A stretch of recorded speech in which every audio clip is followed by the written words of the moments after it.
Shalom, meus queridos amigos, meus irmãos, que o Eterno te abençoe e te guarde. É muito bom estar aqui com vocês. É muito bom poder falar aqui da palavra do nosso Criador, né? Podermos falar das alegrias, das coisas que estão acontecendo lá no Oriente Médio, porque tudo que acontece ali diz respeito à paz do mundo também, diz respeito ao mundo inteiro. É um recado que é dado para o mundo todo, porque todas as profecias, quando elas se cumprem, ela dá um alô para o mundo inteiro. Olha, está mais próximo, estamos chegando lá, certo? E isso é muito importante para nós. Por isso é bom estar sempre lendo, sempre estudando, para a gente não perder o foco nunca, tá bom? Eu estou falando para vocês aqui uma série de estudos proféticos sobre o que está acontecendo lá no Israel, no mundo árabe. Está tendo esses acordos de paz, muitos países já estão negociando, viu? Tem muitos, vai ter muitas surpresas por esses dias aí. Muitos países estão negociando e estão fechando o acordo. E também, como eu disse, tá lá, eu vou passar para vocês aí por esses dias uma notícia terrível. A China, a Rússia, a Turquia, existe um grande exército se arregimentando aí, viu? E já estão, inclusive, treinando. Então, a coisa é tremenda. Nós estamos vendo o mundo sofrendo uma divisão, como diz a Bíblia, exatamente, tá? Então, nós vamos perseguir esse cumprimento profético, vamos dizer assim, né? Vamos perseguir, é muito importante a gente estar atento. É muito gostoso estudar sobre isso, né? Eu lembro que eu falei para vocês também sobre tocar o shofar no monte do templo. Isso vai acontecer. Eu acredito que muito breve. Vamos aguardar, mas eu acredito que muito breve, né? Tocar o shofar no monte do templo. Por quê? Porque é o que eu disse.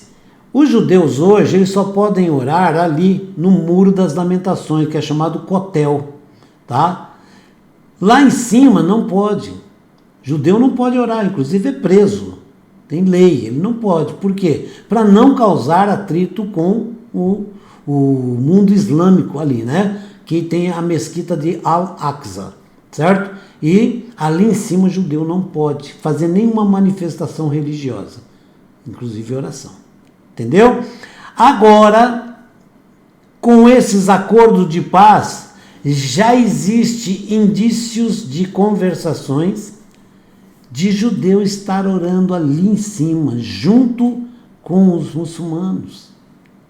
Tá ok? Então veja bem, o cristão, eu acho muito interessante isso, que os cristãos estão quietinhos, só assistindo. Por quê? Porque os cristãos participam tanto com um como com o outro. É, isso aí. Os cristãos participam, estão ali esperando. Olha, quando os dois se unir, fica bom para todo mundo. E o que disse o rei Salomão? Que ali seria uma casa de oração para todos os povos. Vou ler aqui. Tá bom? Então tá aí. Profecia se cumprindo.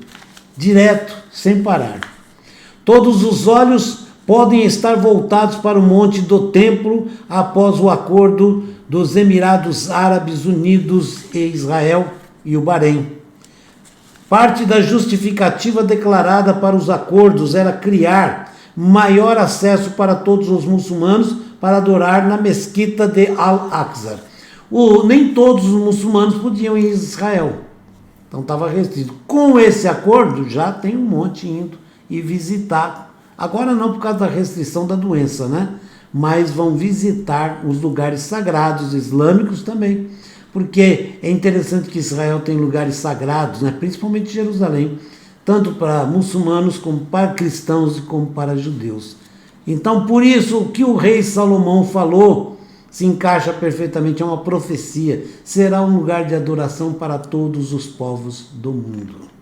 Amém? Isso é importante, né? Quando ele dedicou o templo e construiu o Monte Moriá, no Monte Moriá, o rei Salomão orou para que a casa de Deus fosse um centro de oração para todos os povos do mundo. Agora, na esteira dos recentes acordos de Abraão, o acordo de normalização firmado por Israel, Emirados Árabes Unidos e Bahrein, existe a possibilidade de que a aspiração do rei Salomão possa ser recriada ou cumprida, ok? Ele orou e Deus atende a oração de um justo. Parte da justificativa declarada para os acordos era criar maior acesso para os muçulmanos, todos os muçulmanos, para adorar na mesquita de Al-Aqsa. Isso foi elevado com intenção humanitária e um gesto projetado para desacreditar a acusação de que os judeus estavam de alguma forma atacando a mesquita de Al-Aqsa e judaizando Jerusalém. Como essa visão salomônica pode ocorrer? Simplesmente fazendo com que vários emirs e imãs, que são líderes, líderes do islamismo, dos países do Golfo, venham ao monte do templo para orar, bem como um pouco mais do que isso. Seria uma coisa tão terrivelmente notável que esses líderes fizessem uma aparição cerimonial em Al-Aqsa.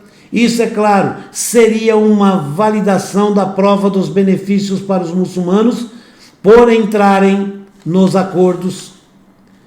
No entanto, imagine você agora se esses mesmos líderes estivessem nos espaços abertos do Monte do Templo, ao lado de líderes judeus, religiosos e políticos para orar juntos. Olha só que coisa linda, né? Então ele está fazendo uma pergunta que é uma grande autoridade passando esse relato aqui, né? Deixando de lado a coreografia e a logística exatas, o pensamento e a imagem são de retirar o fôlego. Ver eles todos juntos orando. Fale sobre transformar espadas em relhas de arado. A realidade dos muçulmanos orando ao lado dos judeus envia uma mensagem inconfundível de reconciliação e harmonia que deve emocionar todas as pessoas interessadas na paz. Uma pergunta lógica provavelmente seria: por que isso aconteceria?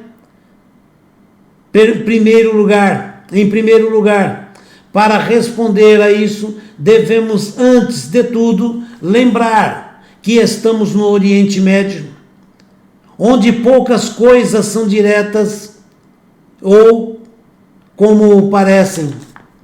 Nesse sentido, temos que ver a mesma combinação de intenção elevada e consideração políticas duras operando aqui, como acontece nas declarações mencionadas acima sobre os muçulmanos serem livres para adorarem Al-Aqsa. Olha aí, muçulmanos, os cristãos também, certo?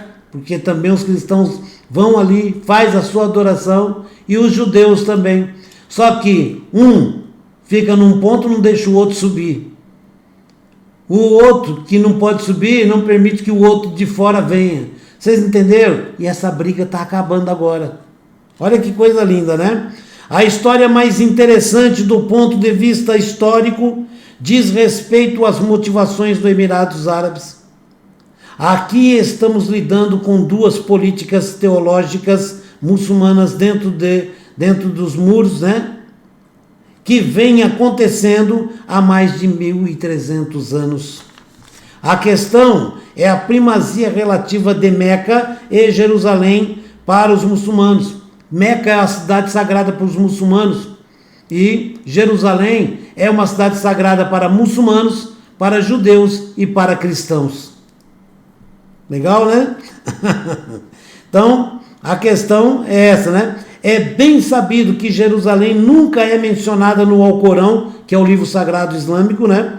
E seu significado é baseado em vários comentários que retrospectivamente atribuem significado a Jerusalém. A motivação histórica para dar importância a Jerusalém veio do califado omíada, que com sede lá em Damasco, na Síria, que estava envolvido em uma luta pela primazia com a liderança de Meca, em Meca. Elevar Jerusalém tornou-se uma forma de elevar os omíadas em sua busca de serem vistos como os legítimos herdeiros do manto de Maomé, ou Mohammed, que é o nome correto, né? Essa elevação envolveu não apenas a construção da mesquita de Al-Aqsa e do santuário do Domo da Rocha, mas, de acordo com o significado interpretativo de Al-Aqsa, como a mesquita mais distante semelhante à mesquita de Meca. Em poucas palavras, ao ficar no monte do templo e orar ao lado dos judeus, esses muçulmanos estão enviando uma mensagem inconfundível aos conhecedores muçulmanos. Olhe só, será que alguma vez permitiríamos que os judeus orassem na Kaaba, que é a nave, né, da mesquita? Tá? Ele tá falando, não permite nem entrar lá, né? Ou mesmo para aparecer lá? Claro que não. Por quê? Porque a Kaaba é de suprema santidade para o islamismo, né? Supremo também significa maior, como maior que Jerusalém, maior que a província dos Arremitas, que é um segmento islâmico, né?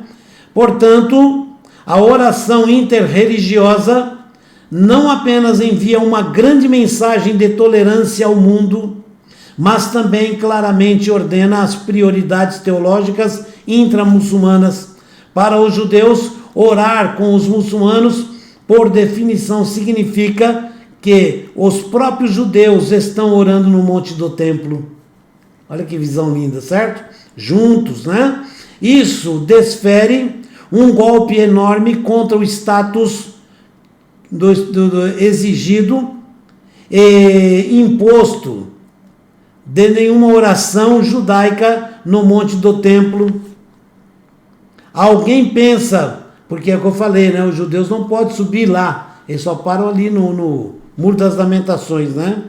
Alguém pensa, porque um segundo que nosso primeiro-ministro, um defensor vocal do status, se recusaria a adorar ao lado dos líderes dos Emirados Árabes no monte do templo? Claro que não. Claro que ele iria, né? Adorar sem problema algum. E os jordanianos ousariam censurá-lo? Também não. Por motivos de sua própria preocupação, os líderes dos Emirados ajudariam a normalizar a presença judaica no monte. Viu que está a caminho a negociação também? Já vai haver mudança ali em cima do monte também, certo? Então os líderes dos Emirados ajudariam a normalizar a presença judaica no monte e não apenas tolerar, mas também participar da oração judaica juntos. Olha só, hein? Muçulmanos e judeus juntos. E com tal Ekser, que é o selo kosher. Selo kosher seria um selo de alimentos próprios, apropriados, né? Porque o judeu não come carne de porco, não come frutos do mar, diversas coisinhas, né? O muçulmano também, diversas coisas, muito parecido. Existe selo de certificação alimentar, né? Que tanto um como o outro segue, tá bom? Então, seria um selo só, né? Selo kosher, né? O status da oração judaica no monte pode ser permanentemente alterado. A resposta a tudo isso pode ser que eu acabei de criar um cenário fabuloso, repleto de pensamentos positivos. Talvez, mas o mesmo não poderia ser dito há 2 anos sobre os próprios acordos de Abraão. Há 2 anos atrás ninguém imaginava que seria possível, né? Estamos vivendo em uma época de mudanças tectônicas, boas e ruins. A mudança que eu imagino e espero seria profundamente positiva. O rei Salomão teria cócegas rosadas ao olhar para baixo e ver tudo se desenrolar do jeito que ele orou e pediu. O nome desse aqui, olha. O escritor é o presidente do conselho da Im-Tirtzu e membro do conselho do The Israel Independence Fund. Ele pode ser contatado, se você quiser, tá? Vou dar aqui o e-mail dele, em Dougal, eu vou soletrar, DOUGALTABEF @gmail.com. Ok? Então tá aqui o Táguia do Monte do Templo, da Mesquita de Al-Aqsa e o Acordo Emirados Árabes de Israel. Ok? Então, se você puder, entra lá no e-mail, assim, quem falar inglês, né? Eu mesmo não falo. Então, entra em contato. Mas isso mostra para nós que tudo está caminhando. Que tinha gente que falava, ali no Monte do Templo não vai poder fazer nada, porque os muçulmanos que mandam lá, os judeus realmente não podem nem orar lá em cima, só pode orar ali no Monte do Templo, ali no Muro das Lamentações, né? Então, isso vai mudar. Por quê? Porque já existe gente no mundo árabe que quer normalizar a situação dos judeus ali no Monte do Templo. Daqui uns dias nós vamos ver judeus e muçulmanos caminhando junto para todo lado, orando juntos ali no Monte do Templo. Vai ser lindo isso. Nós estamos vendo um processo de paz muito grande acontecer, mas também, é o que eu falei, estamos vendo um exército negro se arregimentando e se preparando. Então nós estamos vendo que a profecia final está para ser cumprida. Ok? Devemos orar, clamar e também nos alegrar, porque a nossa redenção está aí, ó, a um passo. Amém? Que o Eterno te abençoe e te guarde. Até o próximo vídeo. E assunto excelente esse, hein? Abraço.